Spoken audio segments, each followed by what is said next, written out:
Natural, organic എന്നീ വാക്കുകളോട് നമുക്ക് പ്രത്യേക ഒരു താല്പര്യം ഉണ്ടാകും. ആ താല്പര്യത്തെ ഉപയോഗിച്ച് പല മാനുഫാക്ചറിംഗ് കമ്പനികളും വലിയ മാർക്കറ്റിംഗ് നടത്താറുണ്ട്. എന്നാൽ എന്താണ് ഇവയുടെ സത്യാവസ്ഥ? അത് നമുക്ക് സൂപ്പർ മാർക്കറ്റുകളിൽ നിന്ന് നമ്മൾ വാങ്ങിക്കുന്ന ബ്രൗൺ ഷുഗറിന്റെ കാര്യമെടുത്ത് മനസ്സിലാക്കാം. ഈ കാണുന്നത് റിഫൈൻ ചെയ്യാത്ത യഥാർത്ഥ ബ്രൗൺ ഷുഗർ ഉണ്ടാക്കുന്ന രീതിയാണ്. കരിമ്പ് ജ്യൂസ് അരിച്ചെടുത്ത് തിളപ്പിക്കുമ്പോൾ കുറുക്കിയ സിറപ്പ് രൂപത്തിലേക്ക് മാറുന്നു. ഗോൾഡൻ ബ്രൗൺ നിറത്തിലുള്ള ഈ സിറപ്പിനെ മെറ്റൽ മോൾഡുകളിലേക്ക് ഒഴിക്കുന്നു. ഈ സിറപ്പ് തണുക്കുന്നതോടുകൂടി ഉറപ്പുള്ള ക്രിസ്റ്റലുകൾ പോലുള്ള ബ്രൗൺ ഷുഗർ ലഭിക്കുന്നു.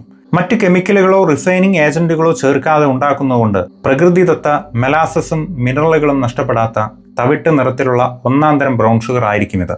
എന്നാൽ സൂപ്പർ മാർക്കറ്റുകളിൽ നിന്ന് നമ്മൾക്ക് കിട്ടുന്ന ബ്രൗൺ ഷുഗറിന്റെ കഥ വേറെയാണ്.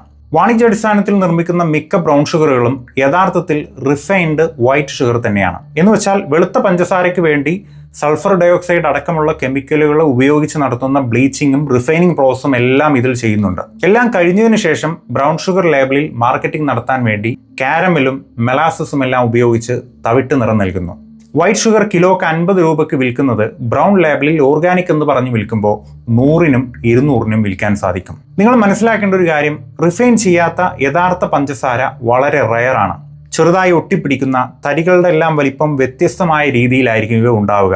നല്ല ഡ്രൈ ആയിട്ട് ഗ്ലോസി ക്രിസ്റ്റലുകൾ പോലെ നമ്മൾ പാക്കറ്റുകളിൽ കാണുന്നത് കളർ അടിച്ച ബ്രൗൺ ഷുഗർ ആണെന്നാണ് അതിൻ്റെ അർത്ഥം. അപ്പോൾ കളറല്ല ഒന്നിനെയും ഓർഗാനിക് ആക്കുന്നത്, അത് നിർമ്മിക്കുന്ന പ്രോസസ്സാണ്.